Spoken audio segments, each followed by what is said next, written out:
Good Hello. evening. My name is Philip Jones. I am the host of Second Chance. And I am Tifiro Cook, two-time kidney transplant recipient and founder of Kidney Care Coaching, where we coach people with stage 3 to stage 5 kidney. If you or you know someone who has kidney disease and needs to be coached, hit us up at kidneycarecoaches.com. And we got an awesome show for you guys tonight.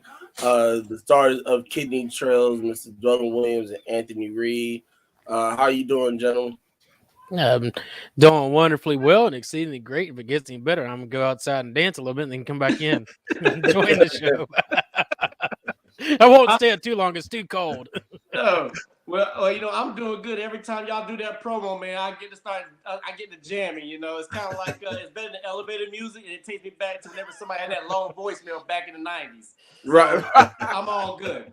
I'm all good with that, and I hope everybody else enjoyed it as well. Everybody out there. I appreciate that.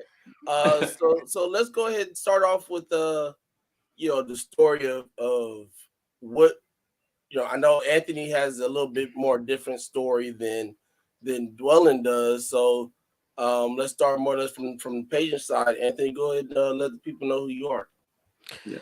Well, thank you. Appreciate it. It's great to be here. I appreciate the invite. Really, it's a real honor to be here. Just a real quick background about me. In my case, my story started in December 19th, 1990, when I was adopted from Guatemala City, Guatemala, and brought over here to the U.S. by two wonderful parents to give me not only their love and their care and support, but also the opportunity to be here in the States, to be here in the land of opportunities and dreams. Really a good start to the story. Life went great. Life went well up into age 18, where I ended up graduated high school. Was getting ready for a career as a brick mason, doing block, rock, all that bunch of stuff. I was actually going to technical school for that. I'd been in construction for a while with a family business. And at age 18, ended up waking up one morning. One side felt really good. The other side felt really strange. Come to find out I had a stroke due to high blood pressure. In fact, my blood pressure was so high, it kind of hit the bell, like they do at the carnival games. You take the hammer swing to try to hit the top of the bell. I kind of blew past it. It was like 320 over 280. I thought the nephrologist was not the nephrologist, but the doctor about I had a stroke too. But Wow, That's very high. Yeah, it's just a little high. They were trying to send the blood pressure modules back to the CE to get them fixed and calibrated. But after that, got everything taken care of. Everything was going good, but 18, 19 years old, who can tell a 20-year-old to what they can do, right? So ended up decided, well, I don't like my medication. It makes me sleepy, makes me this, and threw it away in the trash, and let's keep on going on, right? Within just a few years, I was back in the ER due to hypertension again, or high blood pressure. It wasn't as high, but it was still high. It actually affected my eyesight, actually retinopathy. Basically, I was legally blind in my right eye, almost legally blind in my left eye. Because of all that, come to find out once I went into the ER, found out that I had kidney disease. Stage 5 renal failure, and dialysis started shortly a few days after that. And did dialysis for 4 years, had the wonderful opportunity to have a kidney transplant. And from there, just kind of kept going on.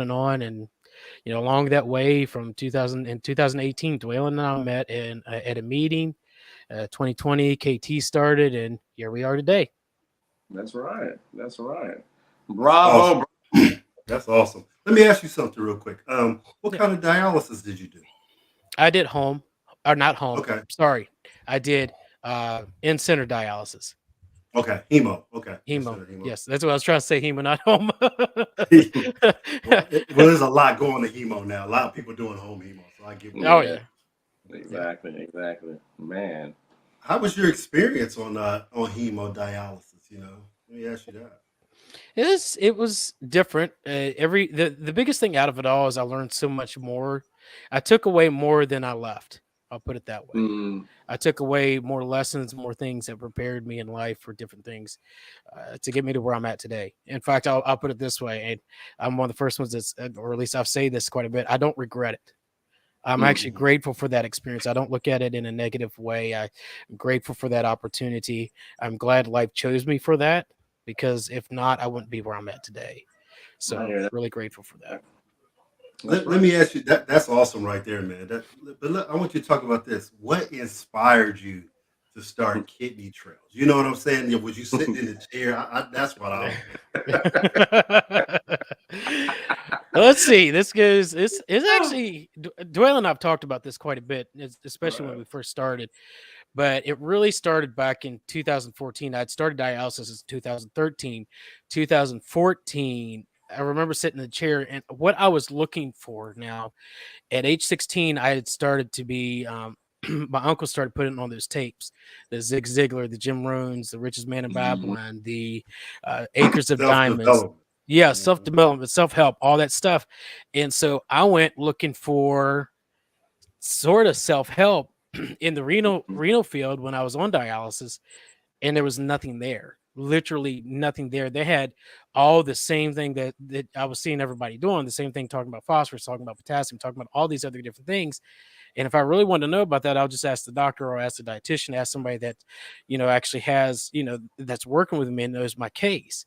Being that I couldn't find it, I was sitting in the chair that night, looking up stuff, looking up different organizations, seeing what they all had. And I did end up going towards one of those organizations, but realized that the reason it wasn't there is because I hadn't put it there yet. And realized that sitting there, I said, well, where is it? Why is it not there? And it said, because it's for you to do, not for anybody else. I've given you life. It came down and said, I've given this for you to do. And so we ended up, it was just an idea in 2014, 2015, an idea 16, an idea 17, 18. I started to go towards that way. And actually I started off, twice I tried, twice I failed at it. Didn't even get up off the ground. And then 2020, the pandemic hit. I had a lot of things going on. I was actually doing a lot of public speaking at the time. Of course, everything got pretty much taken out because of COVID. And so it's like, okay, I got to get it out somehow. Let's go ahead and start in 2020. I think it was March. We started working on the site, and in July we launched it and started from there. That's right. So to go from that, let's switch over to Mr. Williams for a minute. Because we know you're in the dialysis field, and so how did you get to? First off, let's talk about how you made the decision to go into dialysis. Was it something that happened for you? Was it something you've always had your eye on? Like, how did you go through school and end up at dialysis of all things? Because it's not something that you just go through school like, hey, I want to learn how to, do a hemodialysis machine. Like, that's something happened there. Yeah. So with me, first of all, my name is Dwelyn Williams. I want to say, gentlemen, thank you for having us.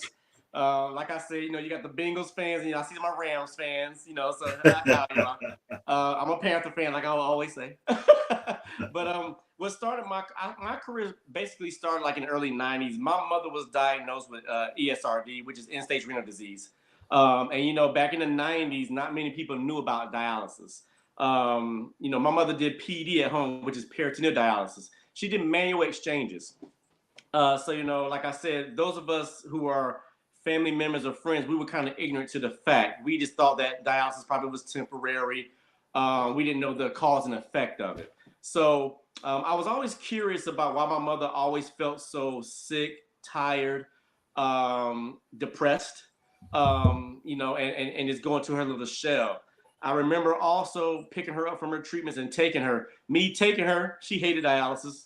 I haven't met a patient once that loves to go, other than them having the love and the will to live. But I could not understand why my mother was feeling so bad whenever she left. She could barely walk, exhausted. And I remember saying to her, Mom, all you do is go in there and sit down. And I tell people this story. You see that mark on my head? That's where she hit me, because she said it's more than that. So I grew up in Fayetteville, North Carolina. Like I said, back in the 90s, you didn't have Google, you didn't have the internet. And, I just assumed that it was only nurses that could do that job. So, and, God, I'm telling my age right now. Oh, my God. We went to the newspaper and we got what you call the warrant ads. Like, you go to the unemployment office in North Carolina, you go downtown to get your little, referral or whatever. Anyway, I moved to Charlotte, North Carolina. That's the home of my career as a dialysis technician, is Charlotte, North Carolina. And I remember going to the unemployment office And I was looking for a job, and it said dialysis technician, and I was like, I thought only nurses could do that. So fast forward, that was 22 years ago. This past January, I celebrated 22 years of being a renal technician. I love what I do. I try to serve my purpose with passion. Throughout my career, I've lived in 28 states. I lived in every time zone, so I've traveled. I've been to over 70 clinics, outpatient clinics, and acutes in the hospitals. And not to say that I know everything, because I'm still learning. What Mr. Reed has said to you earlier, throughout my career, him and I met at in Las Vegas at an association for technicians. That's where we met. I was inspired by Mr. Reed and his story, because Anthony has such a calm demeanor, and he has the ability to kind of draw you in. Me, on the other hand, I'm more reckless and rowdy, if y'all didn't notice that. So Mr. Reed and I, we create a little balance. So for anybody who will probably say, how do they match up? We create balance. Anthony, I reached out to Anthony about LinkedIn back then, and he's like, yeah, Dwelyn, I think about it. So fast forward again, 2020, which people like to say, when COVID hit, 2020 also was the year of entrepreneurship. That was Anthony Reed's third time around. And I'm glad that I got a chance to be a part of it, because Mr. Reed reached out to me and said, Dwelyn, he said, I've been watching on social media. You like to share things. And how do you feel about blogging about a patient's first dialysis? And I said, well, I'm not a renal patient. I cannot speak for a renal patient. He said, but you are a renal technician.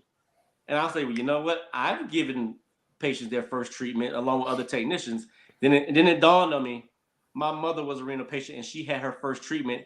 And then it dawned on me even more, every renal patient had a first treatment. So when he asked me to write this story, I said, Anthony, this is something that I cannot just write one blog and let it go. I said, I have to continue. So that was a year ago. Mr. Reed had me as a guest author. I became a permanent author. He said, Dwelyn, I want to make you communications director. I'm like, who, me? No, not me. And I always told Anthony I wanted to have a comic book. I said, Anthony, I don't think I'm a writer. He said, everybody says that. And I'm here to tell everybody, Mr. Reed told me that I wasn't a writer, and in less than a year, he encouraged me to publish my first ever graphic novel, which is entitled, I Don't Know About This, a patient's first initial dialysis. And that's dedication to my mother. A lot of individuals do not know that. So my blog on the KidneyTrails.com website follows that book. So I tell individuals, if you want to know about me and about my story, and that's just a little cookie crumb of the KidneyTrails.com, you follow that story. So Anthony and I talk day in and day out. He is my mentor, even though he's younger than me. He's my mentor. He is my friend.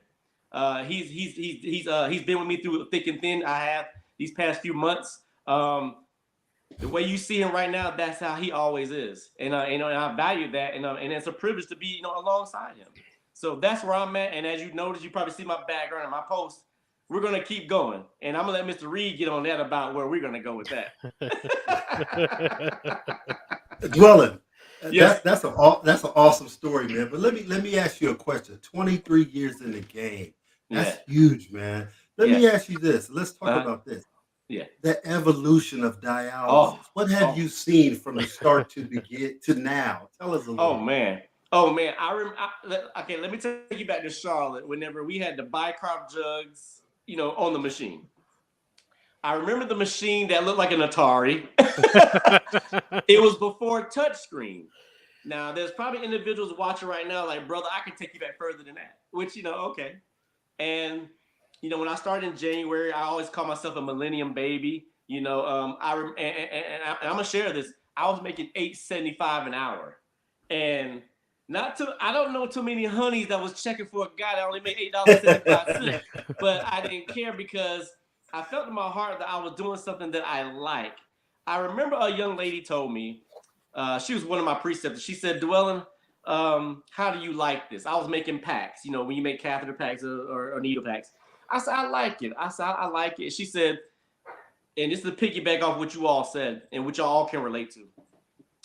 And especially Mr. Phillips, like he said, she said, this is a job that you cannot do and say that I'm going to wait till something else come along. She said, You're dealing with people who this sickness has snuck up on them like a vagabond, and it's a coping mechanism.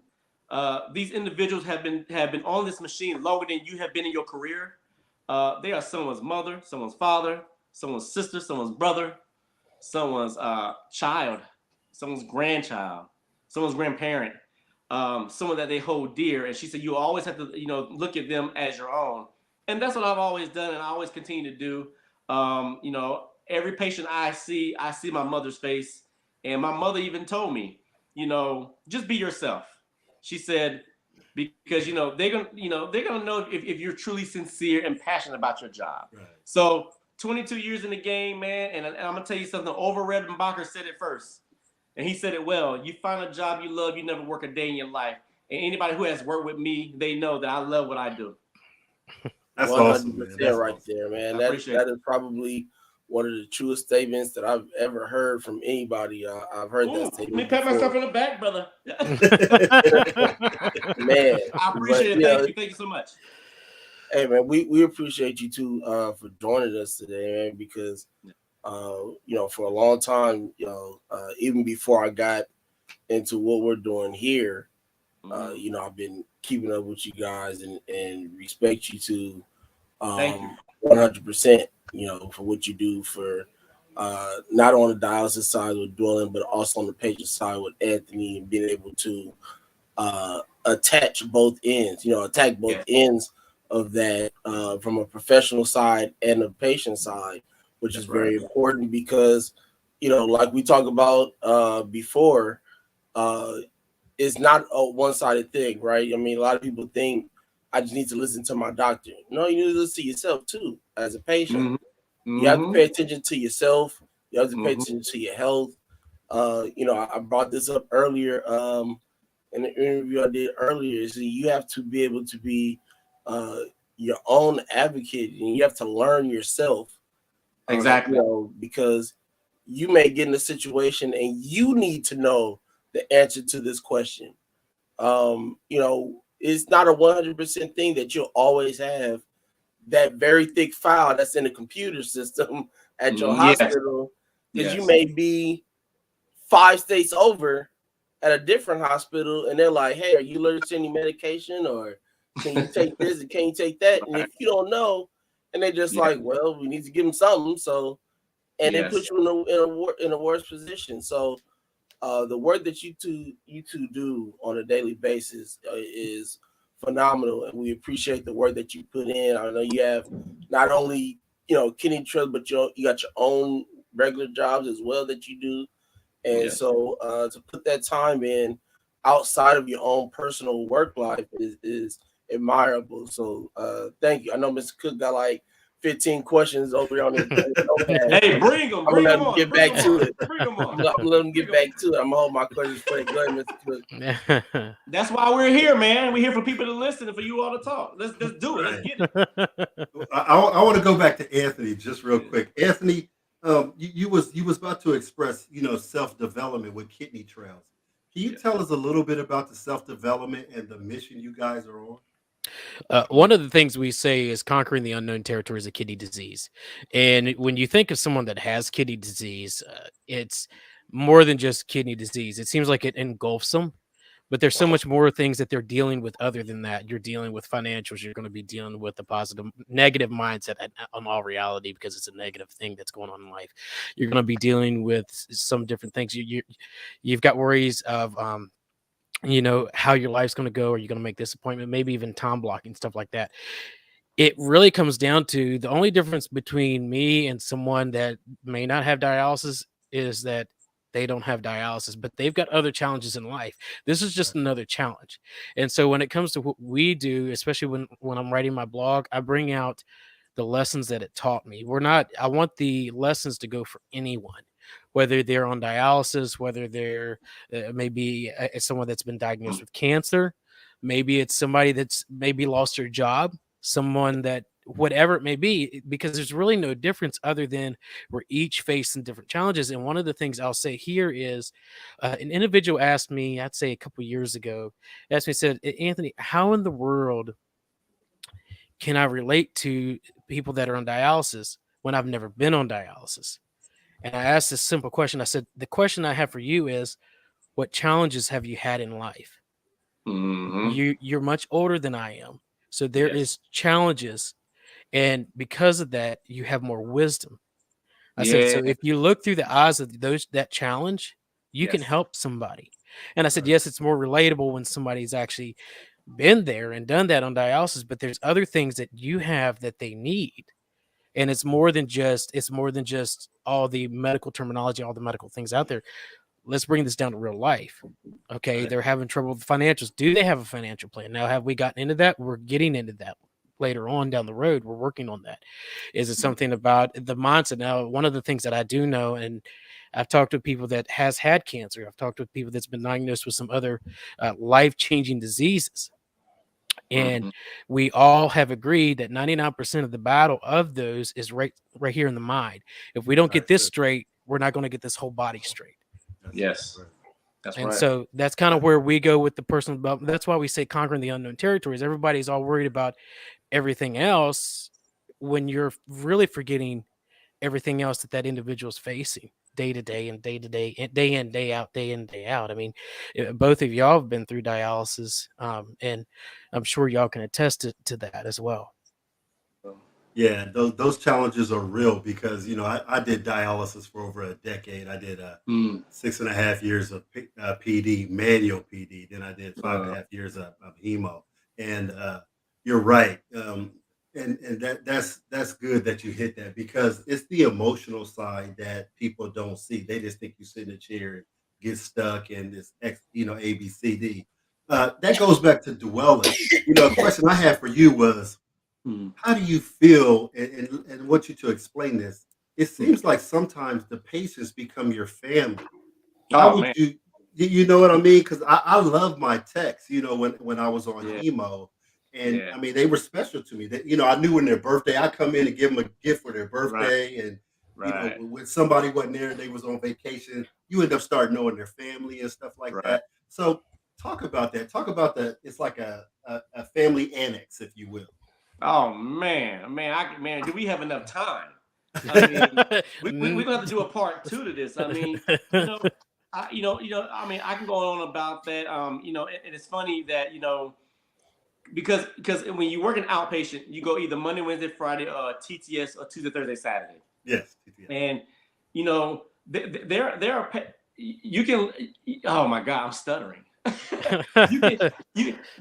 There are patients that are out there that literally watch me grow.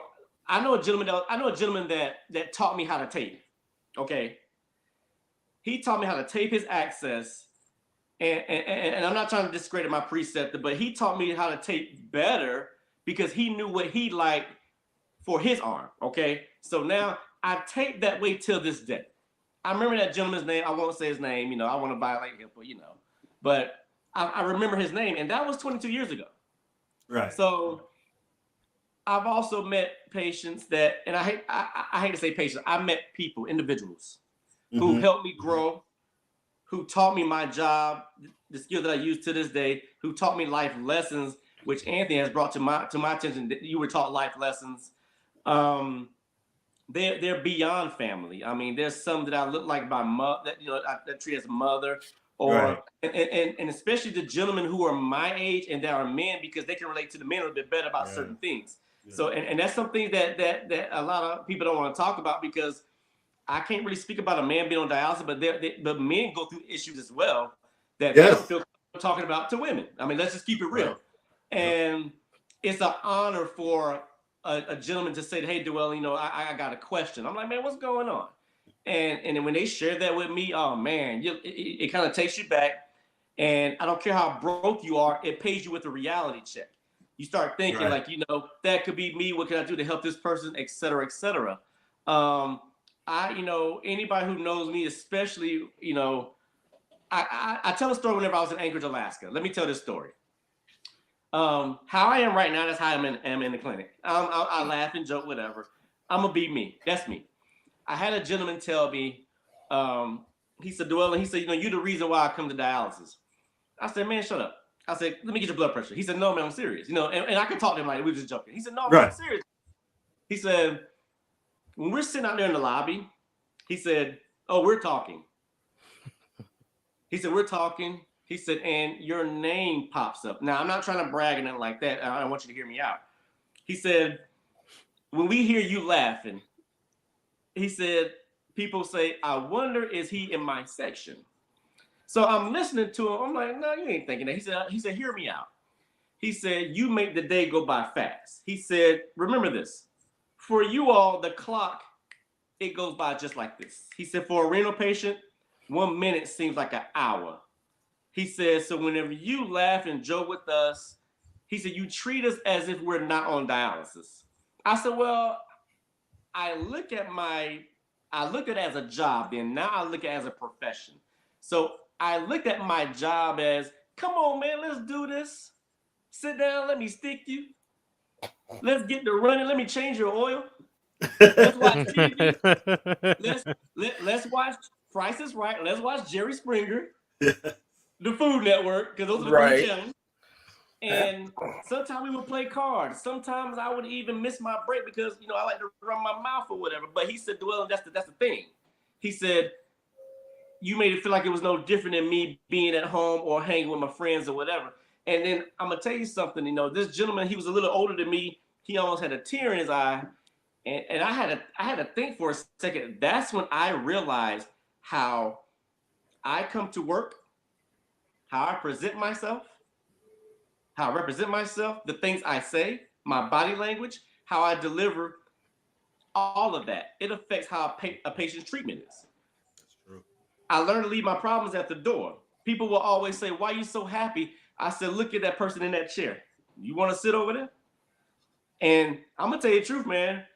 I've gained more confidence from renal patients because I'm like, man, how you sitting there laughing and happy and you're blind or you're missing a limb? And they said, well, I'm living. And you talk about humble pie.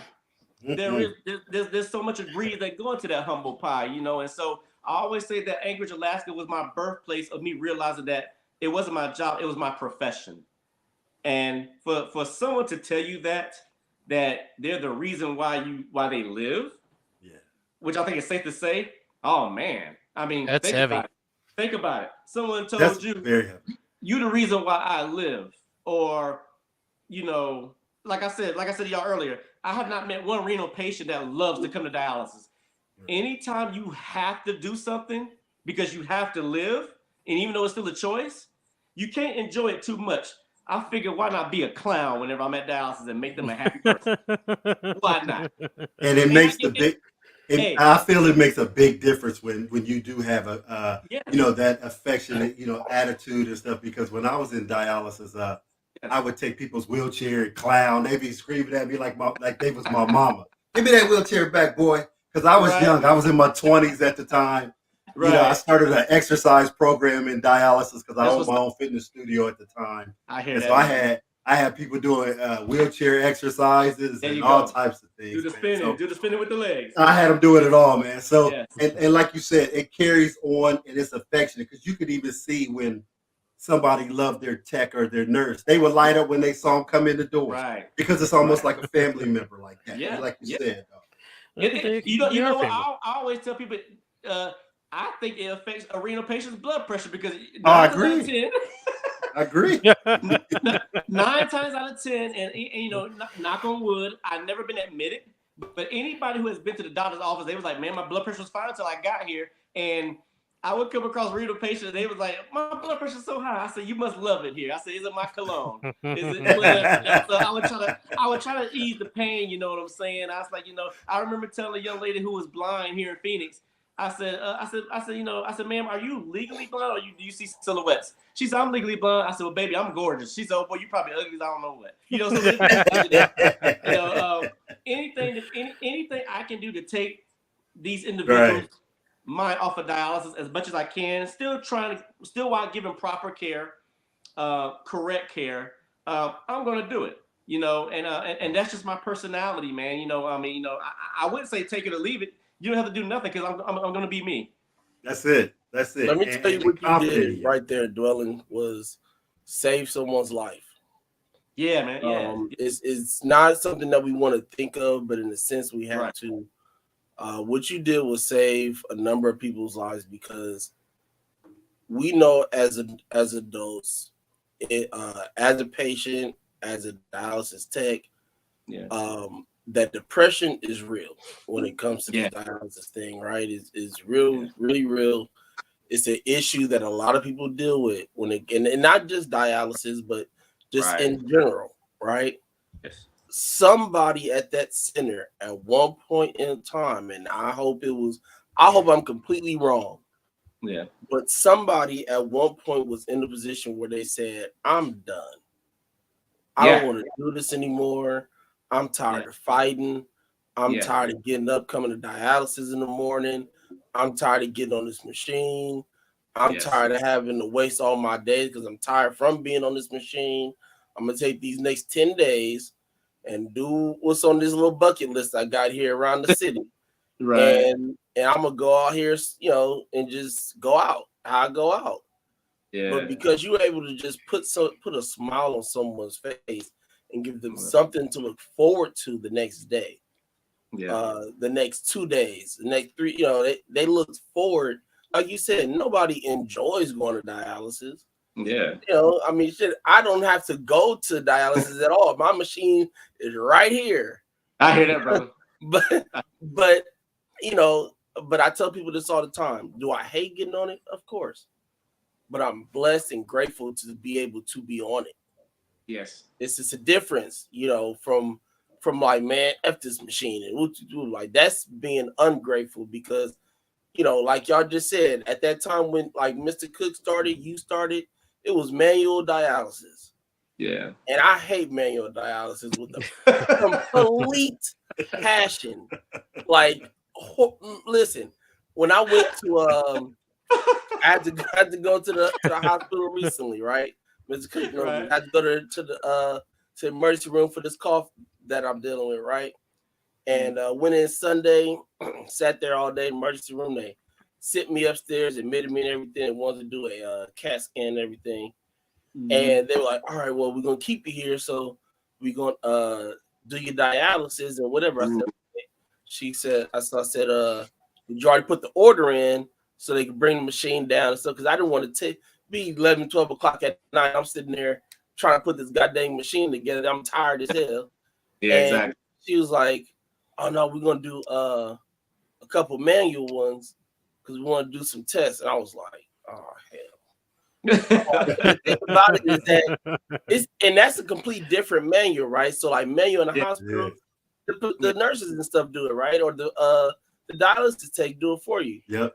When you at home, you gotta do this yourself, right? You got, unless you have a 24-hour nurse at home or something like that, you gotta do it yourself. I was not, because the first time they tried to put me back on peritoneal dialysis, we were living in an apartment, and they were like, well, they had already put the catheter in. They were like, well, you can still do your dialysis. You can do manual if you want to, and when you move, you can just make that. I said, no, I'm cool. I'm like, I'm like, manual is not for me, and it's just man. So for both y'all in those situations, I give my hat off to you, because I couldn't deal with manual whatsoever. I was pissed, and I didn't even have to do. I wasn't even want to use my hands to do it, but I had to get. I woke me up at like 2 or 3 o'clock in the morning. Mr. Jones, it's time for you to do your next treatment. I almost punched this dude in the chin. I was like, did you just walk in my room and wake me up to do this? Nah, man. Y'all know I sleep the way I sleep, so you can get to my line, so you don't have to wake me up. Yeah. And you woke me up anyways. I'm like, nah, man. Just put me on this machine, and when it beeps, y'all can come in, hit the button. Y'all ain't gotta wake me up. Nothing. Right. I'll show. Only time y'all have to wake me up is lab work. 3 o'clock in the morning. Yeah. That's it. I'm going back to sleep. I don't need y'all wake me up 4 times in the middle of the night. There's a reason why I don't do manual dialysis. But when all that, man, you saved someone's life. You gave them a reason, like you said, to live. They wanted to come to dialysis because they wanted to talk to you. They wanted to hear you laugh. They wanted to hear your jokes.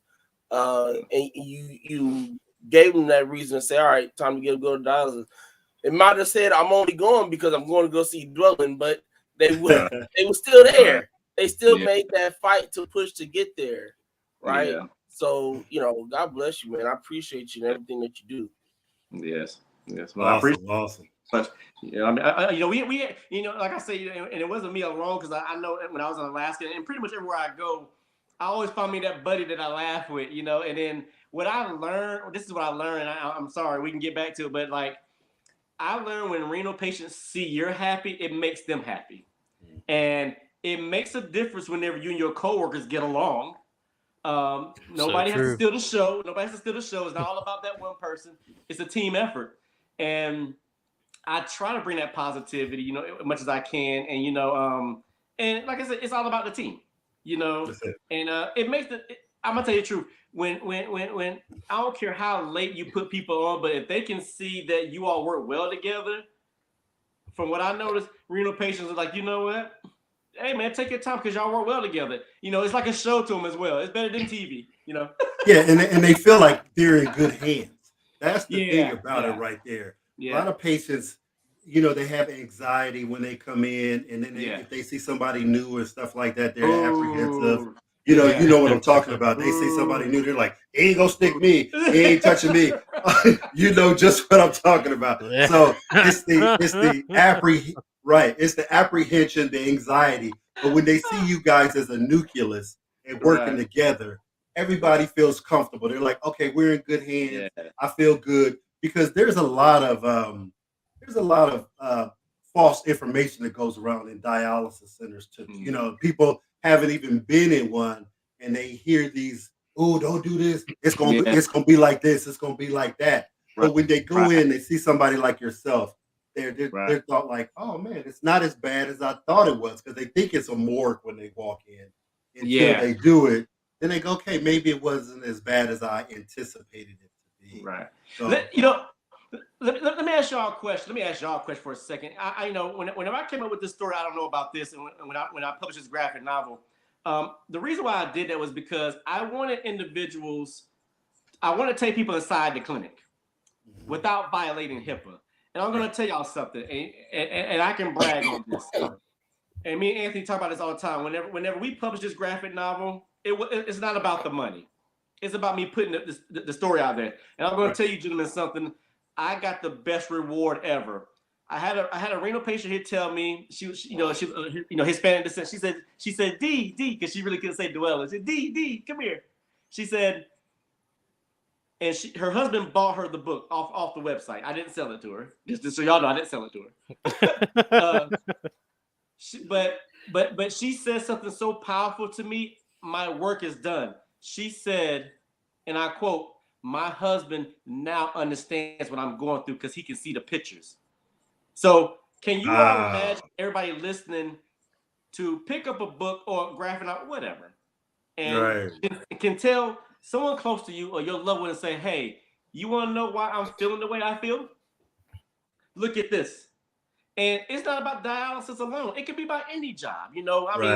I mean, how many people go home to their spouse and aren't able to share with them how their day went, whether it's good or bad? Whether it's bad, we share good things. Right. But when I'm gonna tell you something that touched my heart, man. When I was like, I said, Anthony, man, I said, if I don't sell another book, I don't care. I'm gonna keep printing these things for a patient, for an individual, to say to me, what you put in this book, from my perception as a renal technician of what I see, what a patient goes through, for them to take it to their loved one and they say, I can understand my wife or my husband or my child. I mean, we at the KidneyTrails, we can brag about that because we've already been paid for it. I always said, I don't think I'm gonna be a bestseller. That made me a bestseller right there. So I want to share that as well. And I know that you all probably can relate that you probably couldn't share with someone how you truly felt, because you probably felt like they didn't understand. And that's what we do. And then when Anthony said to me, the unknown territory, I said, brother, not one light bulb went off, but several. It lit up like Las Vegas, brother. And that's big because, I remember, even when I've talked and told people, I tell them, they say, what's dialysis like? I go, well, it's almost like you're in the middle of the ocean treading water and nobody's around. And that's an analogy I would use because it feels like you're screaming and nobody's hearing you. Nobody's hearing what you're saying. And you feel like you're lost. Like, dang, don't y'all see me here? Everybody's moving on with their life. They're all getting married and do things. And I was in my 20s when I was on dialysis. So I was young, still vibrant and everything. And it felt like I was on this island or in the middle of the water, just treading water, hoping somebody told me a lifeline. And so when you paint that picture to people, I know they can relate. It's almost like a good rapper painting a picture, telling a story. Exactly. And that's just storytelling. And that's what you did. You painted the picture and they can see it vividly, what it's like being in center dialysis. That's pretty awesome, man. And to get somebody to say that to you, that makes your whole day, just like you just said, man. That's awesome. Phil, do you want to keep going?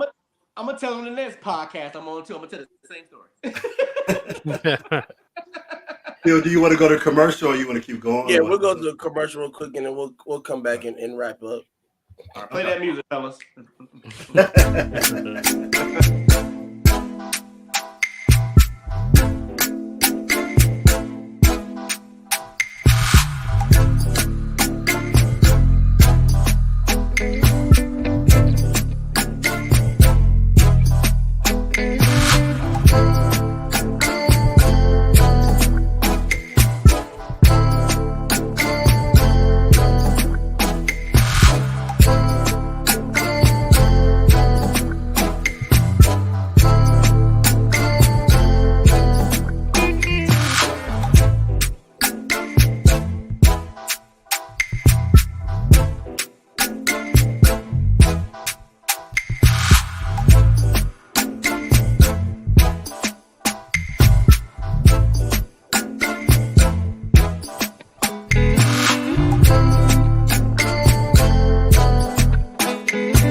Welcome y'all back be to the jamming, man. Y'all be Band. jamming. Hey, I was getting ready to say y'all can't see what we can see. Well, Man. Mr. Williams over here getting it. I was like, Man. man, I'm about to hit this Hey. one more again because he Hey, was looking too like comfortable. being nice in club quarantine, man. I was jamming. I didn't care who saw me. I didn't care. Oh my So goodness. before we get into these last, few questions, man, mainly at least my question will be more or less about kidney trails in the future. But it's fun. I want to touch on this comment from Jonathan Trailer, and it says, "When I told people I was on dialysis, I got asked what's that and how do I catch it." I'm like, man, you should have been in teaching mode right then. Like you should have started your path to the classroom immediately at that point. Like it should have been no time taken off whatsoever. Like, can I catch it? But that's my job. That was great, man. We That's appreciate true. you joining us, Jonathan. That's right, Kate. Right. That's right. Okay. So, all right. Go ahead, Phil. All right. You got a question? You know I do. I know you do, but sometimes you be hesitant on asking them when we get down this far. So I was trying to. Well, I just got a couple more questions, and then I'm gonna let the fellas go. But I want to. This question is for Anthony. Anthony, I want you to talk about how you felt when you first got the call getting a transplant, your emotions and things like that, and what you kind of went through with your experience. Let's talk about it. The experience. Well, I'll put it this way. Something I was actually speaking at the Standout Leadership Academy the other day, and I was talking about a little bit about donation. One of the things I said is, it says something about someone when they give a part of themselves to make you whole. Wow. And what I was talking to lab professionals, because we're talking about the laboratories and pathology and things like that. Mm-hmm. And in my scenario, I had a living donor. I'm an O positive blood type, and to those of you that may not know, we O's, we're very giving. We just can't take a lot. Yeah. And I'm an O. Me too. So being that's the case, my wait time was a lot longer. It was 4 to 8 originally, then it went to 5 to 9, and I foresee that going even higher in the near future. Sad to say, but what ended up happening is I actually got offered my kidney on my birthday from my donor. She actually came to me on my birthday, said, "Hey, I've been feeling this since the springtime." The springtime was 2016 was offered. She said, "I've been feeling about this since springtime of this year, 2016, and I just feel like I just want to donate, and I feel like this is the right time." Now, what she didn't realize is the springtime of 2016 was probably the most difficult part of my journey. And to go in, one of the things is one of my levels went skyrocketing. It was my phosphorus level just shot up, and it shot up because of my own thing. I got too comfortable with what I was doing, started easing off of what I need to do. It's just started growing. Everything has started to creep up, and we ended up having a new nephrologist take over the care. Well, when the nephrologist came by to speak to me, we were talking, and they said, "Let's take a look at your lab work." And I said, "Yes, let's go ahead. I know my phosphorus highs. It's okay. We're going to take care of it." But the next couple words out of his mouth was changed my life. It's like Jim Rohn said, it's one of those days that turns your life around. And he said, "It is high. Young man, we've got a problem. In fact, if something doesn't change, your phosphorus is so high, within 6 months, you could get calciphylaxis, and that will lead to a very slow and painful death." Yeah. What I heard and what was said was two different things. What I heard was, "You've got 6 months to live." Yeah. You've got 6 months to live, and there's nothing else we can do. Did they say something wrong? Technically, no. They gave the information. They said absolutely nothing wrong. But it created a mind battle in here that I remember going out to the vehicle after that night. And I had just got married. I'd been married a little over a year. So my wife and I were newly married.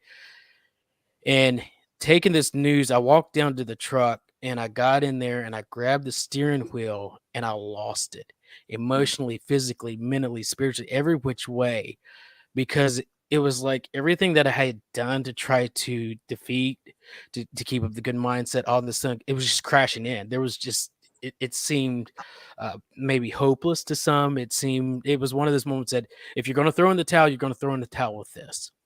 Right. Now, the key fact for me is that when I went home, my first decision was I'm not going to tell my wife. I'm not going to tell anybody around because this is my battle to fight. This is the things I have to face on my own. When my wife found out about that, she about killed me. So Yeah. I wouldn't recommend that. I can only imagine. I know how that goes. That was less than 6 months. That was less than 6 months. Actually, Right. yeah. So it was the spring, and then we got they offered in August, which was about 5 months. Thankfully, got everything down. It definitely was a battle. It was definitely a challenge. Now, I don't regret it, and I appreciate that. On Caitlin's corner, but it was necessary for me to get to where I'm at. And one of the things I found out through all that is during your most greatest and most difficult challenge, the answer's right there. You've just got to make it through that. And so to be able to push through that, go through that, the offer was made. A lot of emotions. Yeah. Didn't know how to handle it. But only thing I knew is here's my transplant coordinator's number. Call them, get it taken care of. Which was, of course, very good. Because a few months later we got transplanted. So I hear that. Awesome. Bravo. That's awesome. That's awesome. Yes. Anytime I hear a story like that, that's awesome. I love hearing the emotional side because it's almost like a roller coaster because you hear this great news and you're like, you're going, you're here, you're there, you're everywhere, and then you just it's crazy. But that's awesome. Everything turned out well, and you're doing great right now. Dwelyn, I have another question for you, bro. What's up, man? I just want to talk to you about, you've worked at so many different dialysis centers, and I wanted to ask you, what's the differences and what are the sames in some of these dialysis centers when you're like working with, whether it's a company, the people, different situations with different patients in different states and stuff. Tell us some of the sames and tell us some of the differences in working all these areas. I would say everything that's synonymous, everybody's short. Well, no, but for real, what's synonymous is that it's a lot of things. I break it down. With renal patients, they know when it's their last hour or their last 30 minutes. Everywhere you go. Be clock watching, dog. Oh man, yeah. That's one of synonymous things. Another one is, probably as far as every time we document is like 30 minutes, I would say, monitoring. Right. That's like across the board. You can never over monitor a patient. Never. Right. What else is synonymous? What synonymous is, the looks you get when you're new. That look like Don't touch me. I always go to my catheter patients and say, "Hey, I'm about to stick you." And they're like, "No, you're not. No, you're not." and they already know that. I tell you, with renal patients, they know if you know what you're doing because they watch your movement. Yes. Those are the what else is synonymous? Pretty much the time that we start. A lot of people don't know, and if you didn't know, there are clinics who the workers get there at 3:00 in the morning. Right. And some people are like, well, what are you doing? That's another podcast. So, and I get into that in my book. Now, what's different is the culture, I would say. So, I'll give you an example. I took a travel assignment in the northeast, in New England. And there's not that many African Americans in New England. I know where you're going. Yeah. And what was interesting was whenever I had my phone interview, the young lady, the manager was kind of laughing. And I just said, "Oh, y'all ain't got no black people up there." She's, "Oh my God, how'd you know? And I was just laughing. And I found it funny, So I remember going to this clinic and there was only one African American patient there. He looked and he took a double look. He thought he saw a mirage. Now, this is not a racial thing. It's a culture thing because that's it. He saw someone that he can possibly relate to, right.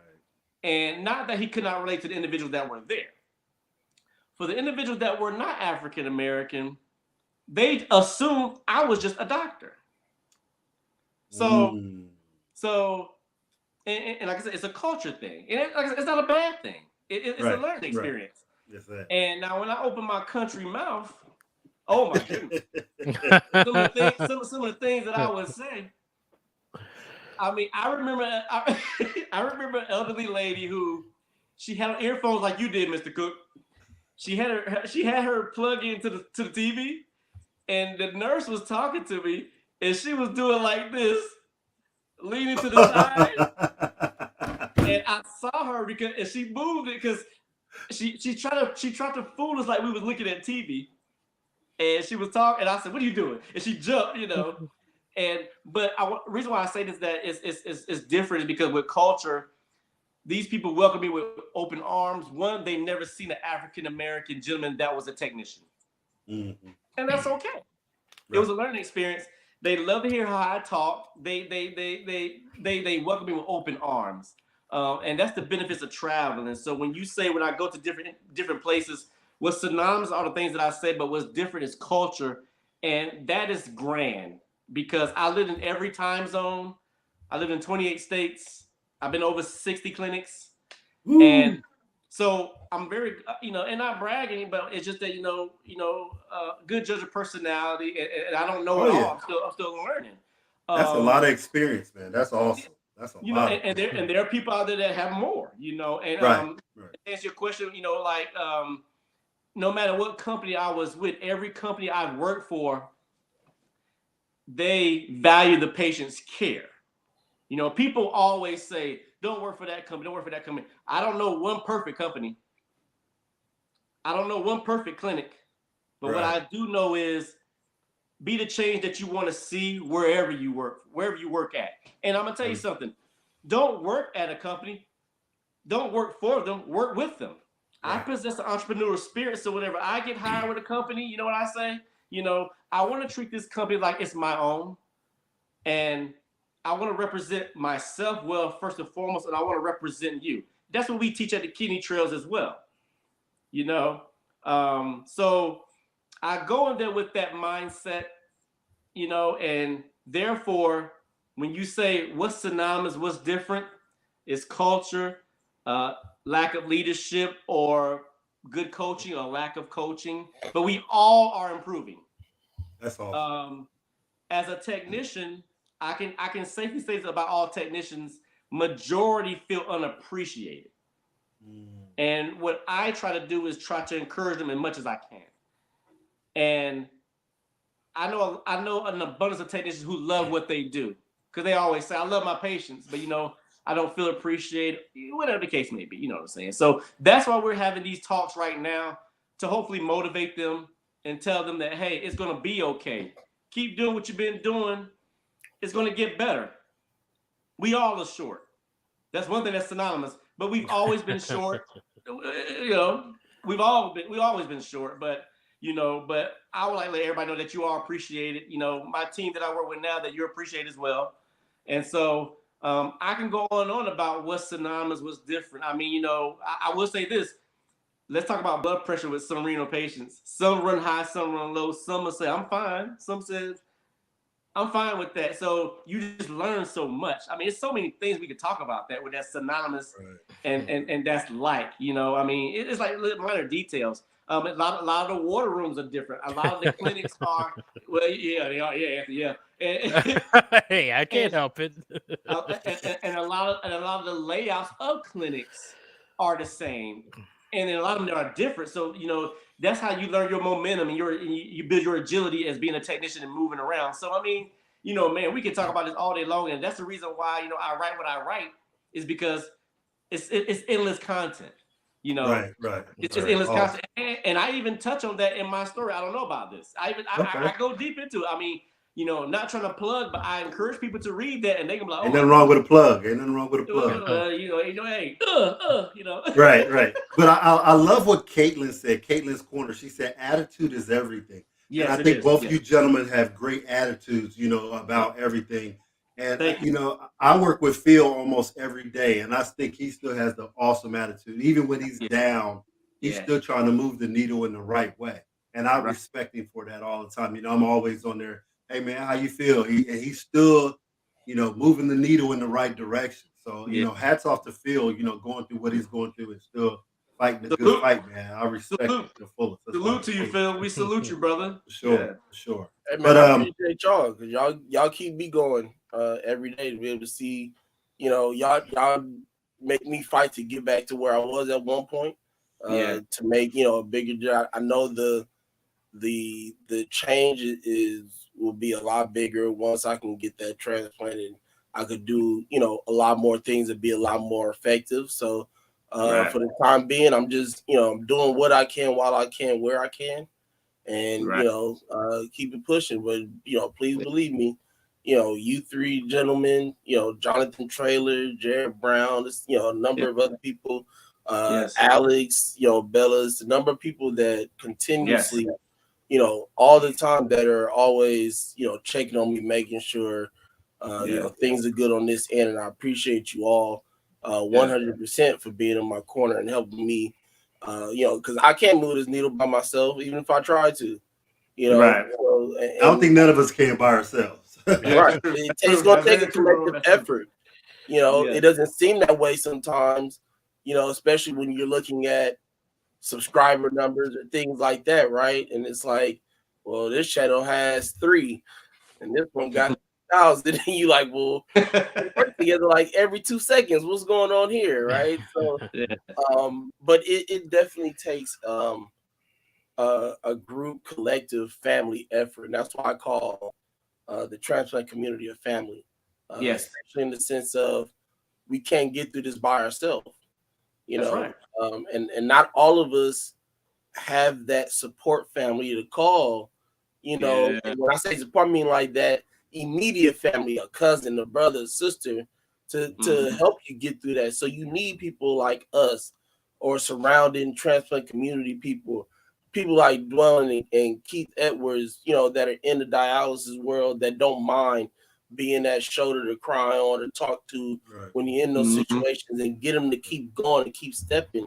So it's definitely not just a intermediate family type thing. This is something that we have to all put in for and be in 100% to keep it going, to keep the needle moving. This is not a solo job. It is definitely a family effort. That's right. I truly believe that there's a lot of unsung heroes out there that they just go do their job and they do it well and they engage with the patients and they just get up and do what they do. And we never hear about these people and they put in work and they love their jobs. I've ran across them in my time, on dialysis and stuff like that. And I just want to say hats off to the unsung heroes that may never get on the podcast, may never do anything. But their job and do it effectively and engage with the patients, which is awesome, man. I'm done. Thank you guys for. I enjoyed this one more than any of them. I love having both you guys. This was wonderful. Appreciate like Phil said, Phil knows me. I had another list of questions, but that's for another time, man. Because I can keep on going. That'll be part 2. We'll that's it. That's it. This is endless. Right. Maybe we'll flip the mic around. Put y'all on it. There you go. We can do it. Yeah, exactly. Now our music won't be as funky as you all's, but we can make something happen. That's because it's got the blue. That's because it's got the bluegrass hit to it. That's all right. I like all genres of music, so I probably like it no matter what it is. But there you go. Exactly. Before we get out of here, man, I got a question for both of you. If you, I know Dwelyn is more, but Anthony, you can get that if you got to do the KidneyTrails thing, and I understand it. But if you both want to answer, cool. If you just want Anthony or you want Dwelyn too, it's fine. What are you looking forward to KidneyTrails bringing through the pipelines and making happen in 2022? Hey, that gentleman right there, get it, brother, get him, Anthony, get him, get him. There's a lot of things on the horizon. I guess the first thing that we're really excited about is April 27th, 28th, and I hear from I've got a good inside source that it could be April 29th as well. that the Kidney Trails is putting together a Kidney Trails virtual summit, and we're bringing some of the top speakers in the renal industry. Yes. And actually in the business and entrepreneurial industry as well to present at the summit. Now, what's interesting about it, and a part of it to your audience, y'all two, if I'm not mistaken, y'all are moderating, correct? Yes, sir. Yeah. Tell me where I need to be and what time. we'll be getting that to you. Be there. Yeah, but we have some. Mr. Cook is gonna do Mr. Fred Hill, correct? Yes, that's what we got. We got you set up with Fred Hill. I can't wait to see that, man. I can't Okay, wait. cool. Hey, you know what's crazy about that though? Is that Fred Hill is actually going to be a part of the patient panel that you two are actually leading in our conference. Yeah. For the dialysis conference. So Fred's a great guy on that. And so that ought to be great to see that intertwine on both ends. With you guys talking to him and then Mr. Cook being able to talk to Mr. Hill. I was, fortunate enough to be able to watch Fred Hill on Hope with Jonathan when he had that wonderful show on his show. And that's how I got into him. Oh man, that dude is energetic. I learned. Look, I told y'all before I had a 3-hour interview earlier almost with Mark Lee. And part of that energy came from just watching him. Like, I gotta throw some energy in here some kind of way. This guy is feeling. He sounds like he just drunk a whole bowl of sugar. Like, what's going on with this man? Hey, I bet you that somebody drove by his neighborhood and they saw him speaking. They knocked on his door and said, "I want to be a part of it, man," because he was doing it, brother. Man, he was getting it. He was doing it, man. Yeah, Fred's a great guy. We've got some other great speakers. I'll just go ahead and say some of them. Just put them out there. We got Fred Hill. Wills Porter will be speaking as well. Yes, we've got Darren Colley from Ireland. He'll be speaking. Yeah. We have Sam and Lacey Trevino, Cindy Flores.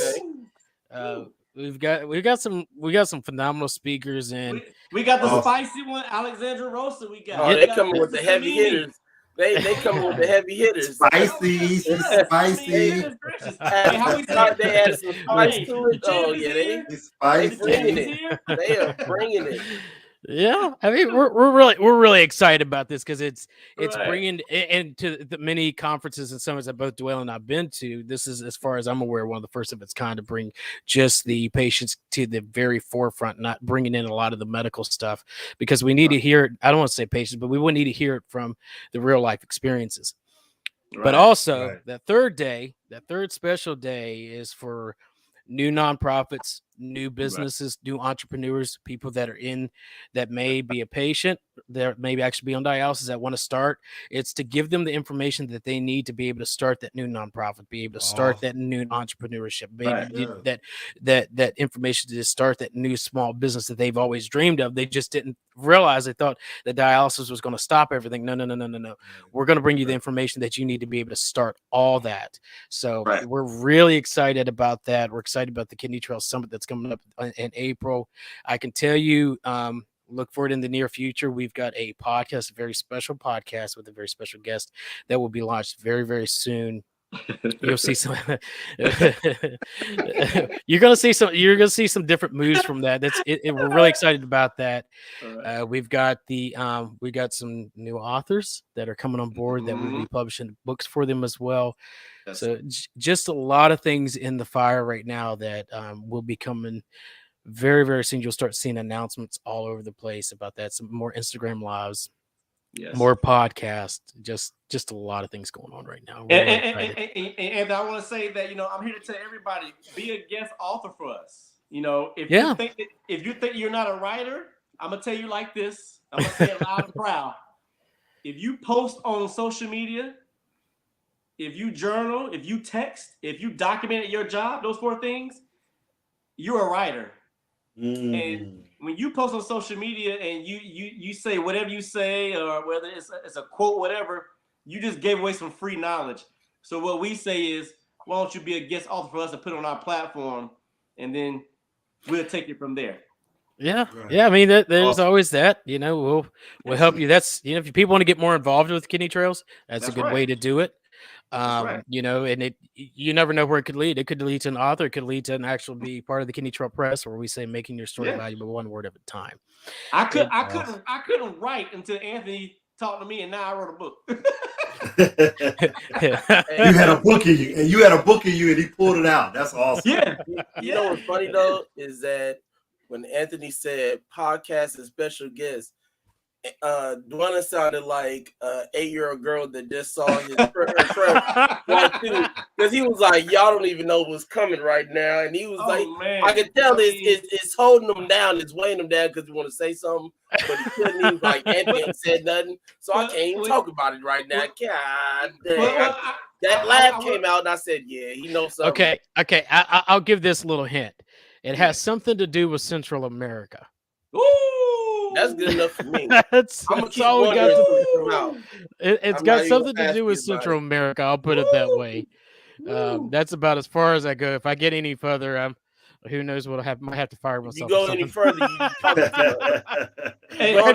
you talking too much, young man. That's what you be doing. Hey, Philip, you see, my last post was my next graphic novel that's coming out, and that's a superhero. So there's gonna be more coming along with that.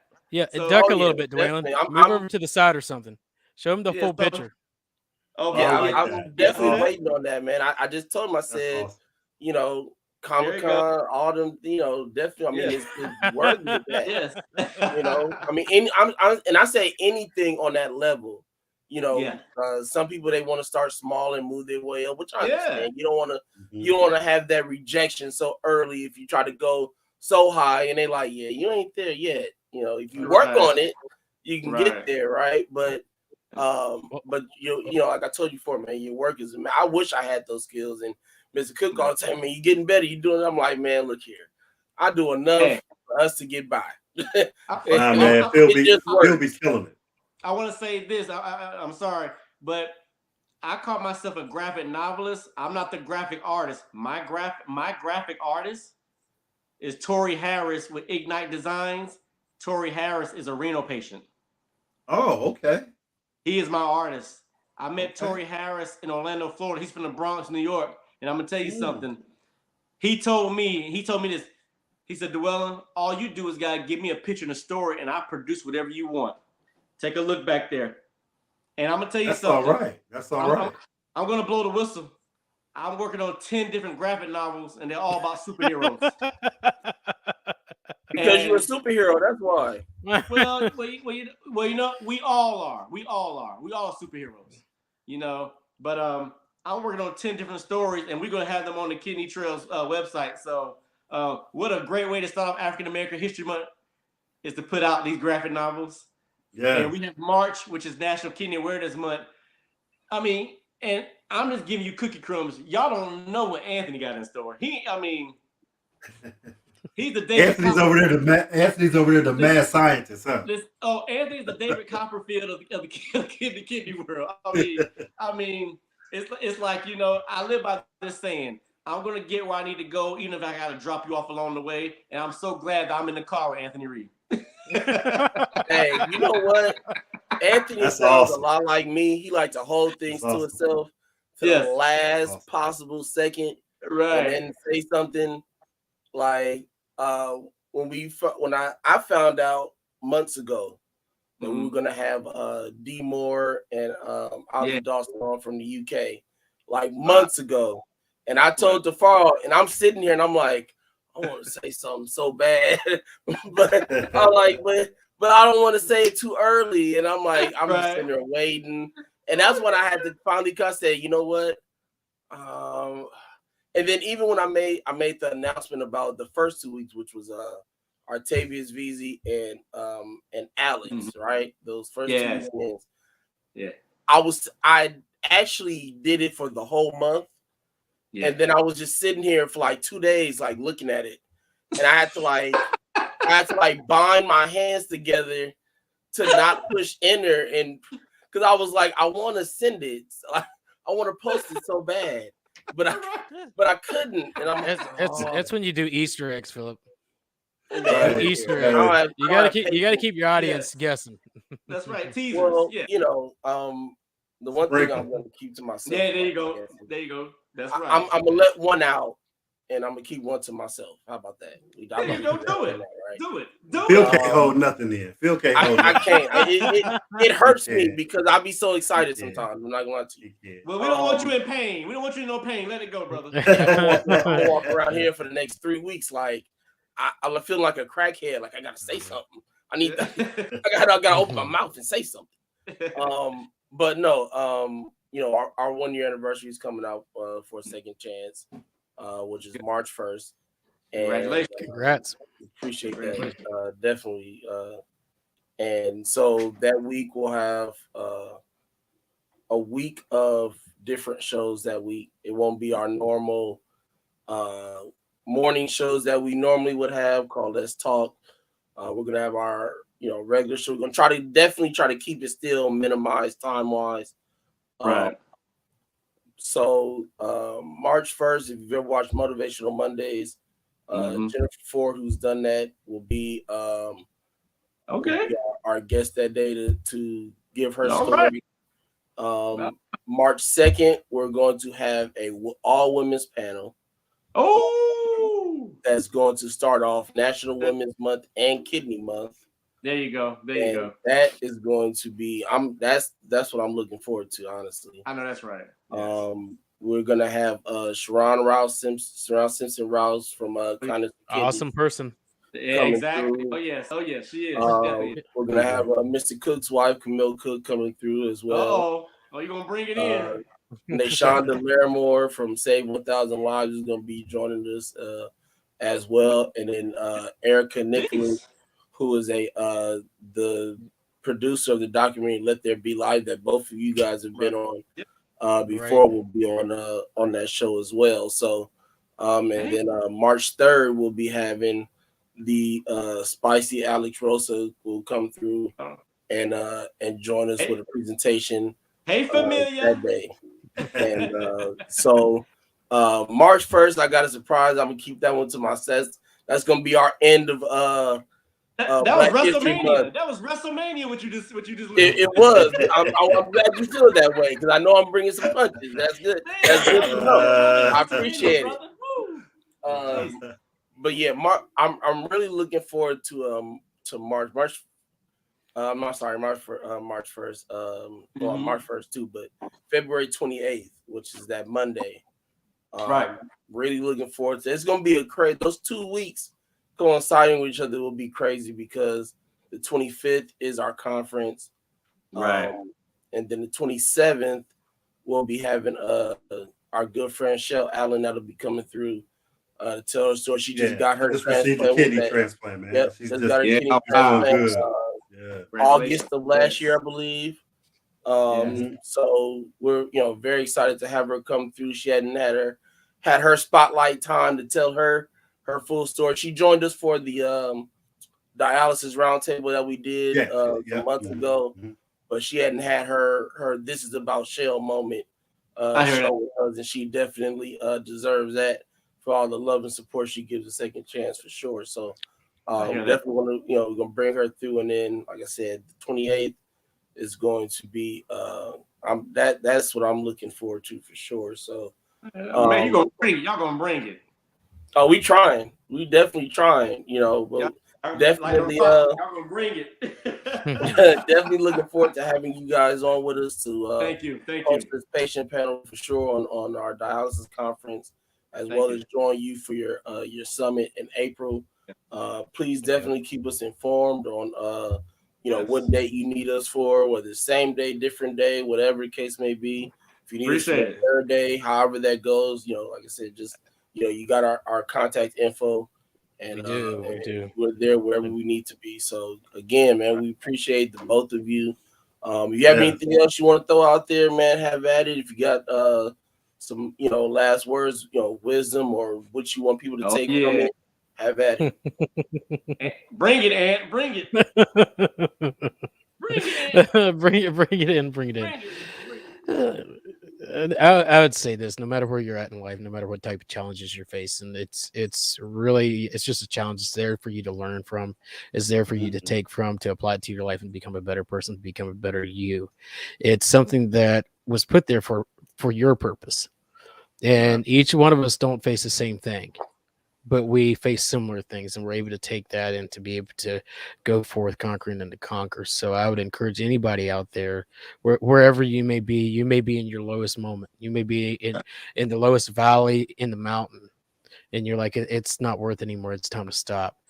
That's when your answer is going to come. That's when you're going to start rising up. That's when you're going to have somebody else carry you through. That's where you're going to have somebody say, hey, look, it's worth making it.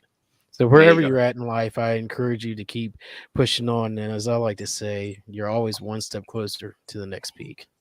I hear that, man. Yes. Well said. Well said. Man. Oh, is it my turn? Y'all want me to say something? Yeah, go for it. Now you kill it. What kind of question is that? Oh yeah, well, first and foremost, I want to thank everybody that's in attendance. I mean, it's 8:30 here in Phoenix, Arizona, so it's not that late. But those of you on the East Coast, we appreciate you. Go to KidneyTrails.com, like our page on LinkedIn, Facebook, Instagram. Buy our book. We have more books that we're gonna be publishing. Visit our apparel store. I want to give a shout out to our team. We have Diane Givens, Mr. Anthony Reed. Check him out right there. Alexandra Rosa, Krista Samimi. Fred Hill, Jonathan Freight Train Trailer, and Wills Porter. The list goes on and on. And the one thing Anthony Reed forgot to mention, partnerships are free. You can reach out to us. And awesome. We'll take it from there. And be a guest author. Anybody can be an author. I myself didn't think that I was a writer or author. And I published a book, and anybody can do it. Trust me, you can. And everyone who's listening, you are around so much content that it's unbelievable. So I would like to say, like we always say, the Kidney Trails, we want to make your story valuable one word at a time. Follow us along the Kidney Trails where the protein of knowledge never ends. That's it. I love it. We appreciate y'all too, 100% for sure. Definitely go check out Kidney Trails. If you watch it on Kidney Care Coaches or Second Chance, hit that like and subscribe button. We'd appreciate your support. Hit the notification bell as well. And we will see you guys tomorrow morning for our segment of Let's Talk. Have a great night. All right, have a great night. Bye, Caitlin Connor. I saw you. See y'all. Play that music, gentlemen.